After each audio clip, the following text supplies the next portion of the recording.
आप सभी का मेरे चैनल पे स्वागत है। आज की इंपॉर्टेंट न्यूज़ हम देखेंगे। तो सबसे पहला इंपॉर्टेंट न्यूज़ है कि ईसीसी एजुकेटर की मेरिट लिस्ट जारी है।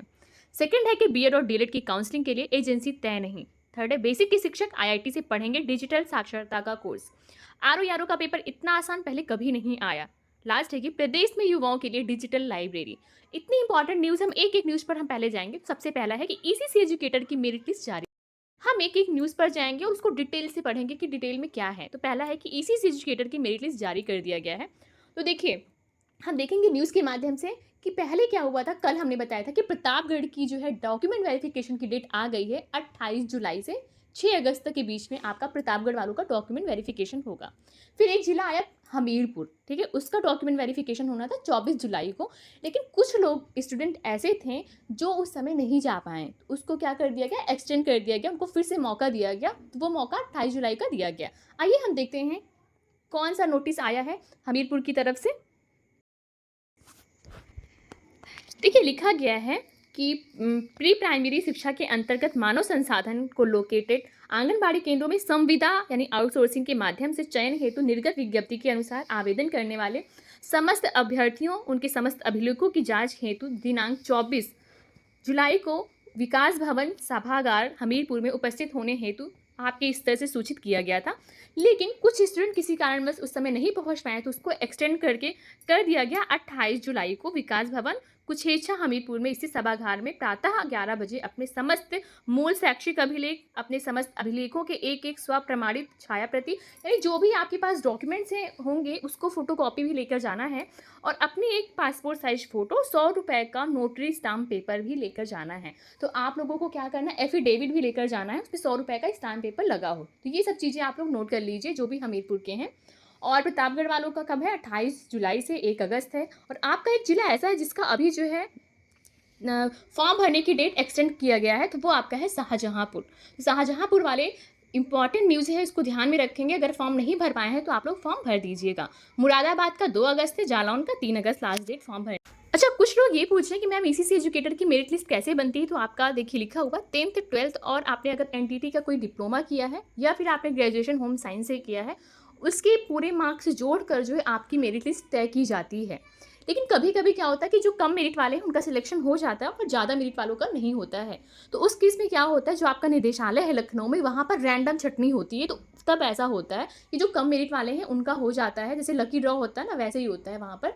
और जो ज़्यादा मेरिट वाले हैं उनका नहीं हो पाता है। तो आप लोग ऐसा नहीं कि आपके कम मेरिट बनेगी, कम मार्क्स है तो आप मत फॉर्म भरें। आप फॉर्म जरूर भरिए, आपका भी सिलेक्शन हो सकता है। बीएड और डीएलएड की काउंसलिंग के लिए एजेंसी तय नहीं है। काफ़ी बच्चे बहुत परेशान हैं कि मैम मैंने बीएड के लिए जो है फॉर्म डाला है, वो काउंसलिंग की डेट, एग्ज़ाम भी हो गए हैं, उसका मार्क्स भी आ गया है, रिजल्ट भी आ गया, लेकिन अभी तक जो है बीएड वालों का ना डीएलएड वालों का काउंसलिंग लिस्ट जो है वो आया है। तो देखिए इसमें क्या हुआ, अभी एजेंसी जो है वो तय नहीं है कि कौन सी एजेंसी जो है इसकी काउंसलिंग कराएगी। आइए हम न्यूज़ के माध्यम से पूरा देखते हैं। अ, आइए हम न्यूज़ के माध्यम से देखते हैं। देखिए लिखा हुआ बीएड और डीएलएड की काउंसलिंग के लिए एजेंसी तय नहीं, एडमिशन में देरी। क्यों एजेंसी तय नहीं उसके बारे में भी हम देखते हैं। बीएड और डीएलएड की काउंसलिंग के लिए अभ्यर्थियों को और इंतजार करना होगा। पिछली बार चिप्स के माध्यम से काउंसलिंग हुई थी, ठीक है, चिप्स एजेंसी थी उसके माध्यम से काउंसलिंग हुई थी। लेकिन इस बार कोशिश कर रहे हैं वो लोग, ट्राई कर रहे हैं दूसरी एजेंसी को देने के लिए, ठीक है। लेकिन अभी नई एजेंसी से अभी अनुबंध नहीं हुआ है, कोई कॉन्ट्रैक्ट नहीं हुआ है, इसीलिए एडमिशन में देरी होगी।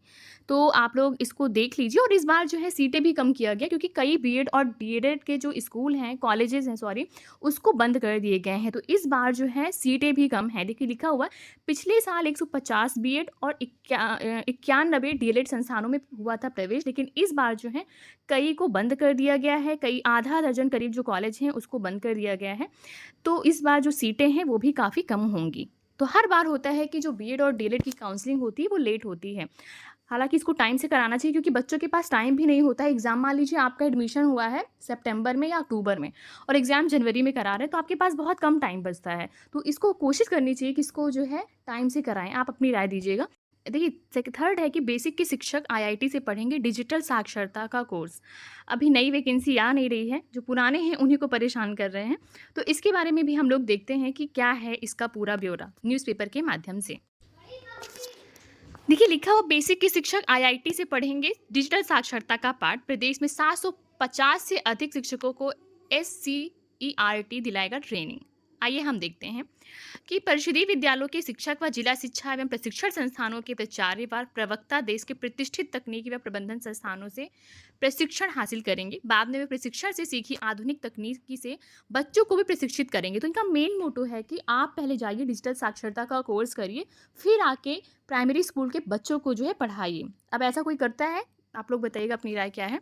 तो ये जो है कोर्स करवाएंगे, ठीक है। आर्टिफिशियल इंटेलिजेंस इन सब का कोर्स होगा, कोडिंग का होगा। तो कई कोर्स हैं इसमें, इसको शामिल किया गया है। तो ये पहले कंप्यूटर की पढ़ाई करेंगे टीचर्स जो है, फिर आके उसको बच्चों को पढ़ाएंगे। ये पूरा मकसद है इनका डिजिटल साक्षरता कोर्स कराने का।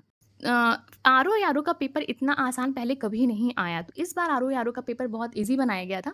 तो आप लोग देकर आए होंगे, तो आपको पता होगा कितना ईजी था। तो आप लोग अपना स्कोर बताइएगा कि कितने क्वेश्चन आपने अटेम्प्ट किया। मॉडल हिस्ट्री के कई क्वेश्चन पूछे गए थे, खासकर जो है कांग्रेस से। कांग्रेस के तो बहुत क्वेश्चन थे कि पहला कांग्रेस अध्यक्ष कौन था, बदरुद्दीन तैयब जी के बारे में, सरोजनी नायडू, और पहला वायसराय कौन था जब कांग्रेस का अधिवेशन हुआ था पहला। तो ये ऐसे क्वेश्चन हुए थे, कहाँ पर हुआ था। तो मेन ऐसा लगा कि उसका फेवरेट टॉपिक था कांग्रेस। ऐसे क्वेश्चन पूछे गए थे कि कौन सा विटामिन जल में घुलनशील है, जो ग्रुप डी में क्वेश्चन पूछे जाते हैं। तो ऐसे से क्वेश्चन जो है आपके आए थे आर ओ में। आप लोग बताइए कि आपको कितना स्कोर आपका बना, कितने क्वेश्चन आपने अटेम्प्ट किया।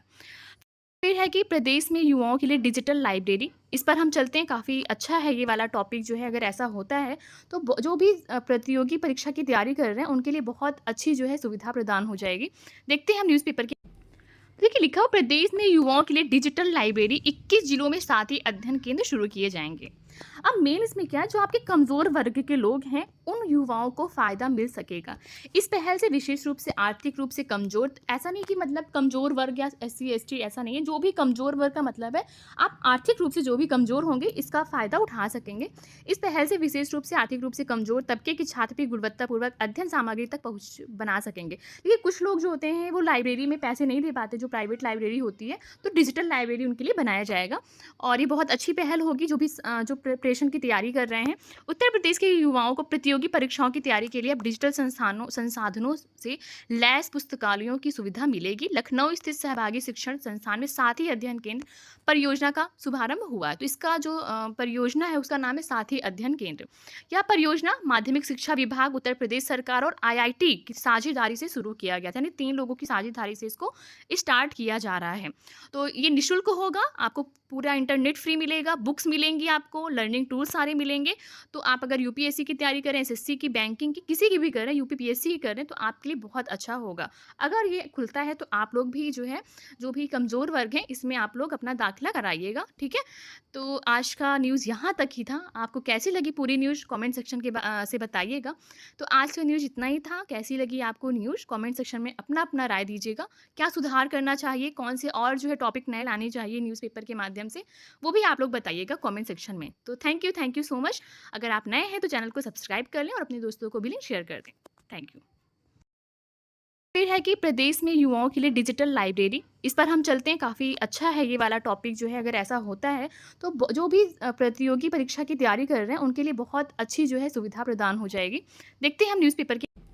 देखिए लिखा हो, प्रदेश में युवाओं के लिए डिजिटल लाइब्रेरी 21 जिलों में 7 ही अध्ययन केंद्र शुरू किए जाएंगे। अब मेन इसमें क्या है, जो आपके कमज़ोर वर्ग के लोग हैं उन युवाओं को फ़ायदा मिल सकेगा। इस पहल से विशेष रूप से आर्थिक रूप से कमज़ोर, ऐसा नहीं कि मतलब कमज़ोर वर्ग या SC ST, ऐसा नहीं है। जो भी कमज़ोर वर्ग का मतलब है आप आर्थिक रूप से जो भी कमज़ोर होंगे इसका फ़ायदा उठा सकेंगे।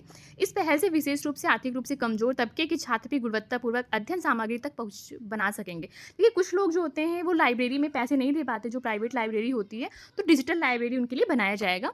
और ये बहुत अच्छी पहल होगी जो भी जो प्रिपरेशन की तैयारी कर रहे हैं।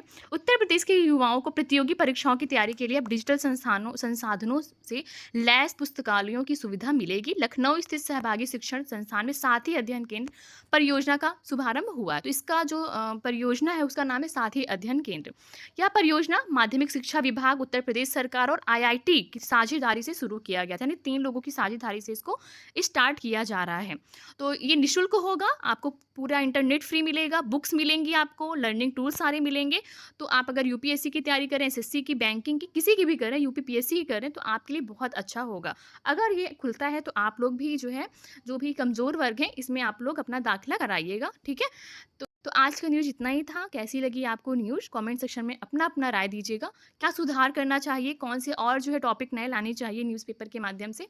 वो भी आप लोग बताइएगा कमेंट सेक्शन में। तो थैंक यू सो मच। अगर आप नए हैं तो चैनल को सब्सक्राइब कर लें और अपने दोस्तों को भी लिंक शेयर कर दें। Thank you.